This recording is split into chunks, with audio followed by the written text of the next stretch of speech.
Good afternoon, boys. We okay? Yeah, Not good, too Alex. bad. There was, I'd say, a short list building, but he has gone to the front of the queue, you understand. Yeah, I think he's definitely somebody that Chelsea are going to ask Leicester for permission to speak to. I do believe there is a release clause in his contract, so in theory they could probably speak to Maresca without needing to go through the proper channels. But I think by doing it that way, there's a possibility they would hope to barter Leicester down in terms of that release clause, which I understand is between £7 and £8 million.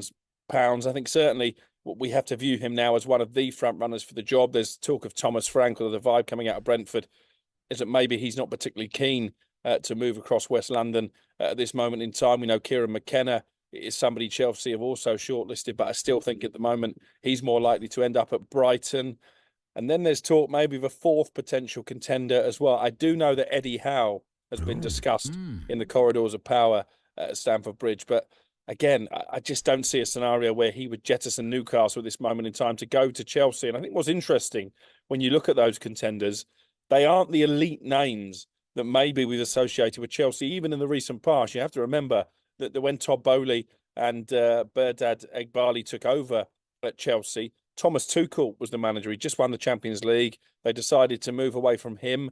I think Pochettino, for all the criticism that he gets for the lack of silverware, I think he is regarded as an elite coach. And I think if you look at that shortlist, a lot of the listeners, if they're Chelsea fans, and maybe even if they're not, I think they see it as a bit of a step down, to be honest, and a bit of a gamble, whichever one of those names ends up getting the job. Well, it's a profile of a coach maybe it's a touch more...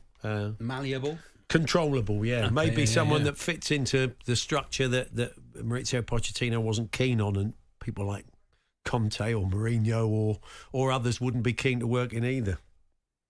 Yeah, I think it's a brilliant point. And I got into a bit of a heated debate, shall we say, with Simon Jordan earlier this week when I was suggesting the end-of-season review would be as much about whether Pochettino wanted to carry on with Chelsea as if they wanted to carry on with him. And I think one of his big gripes was that Begdali in particular is too much of a presence, a visible presence at the training ground. He's in the dressing room as well.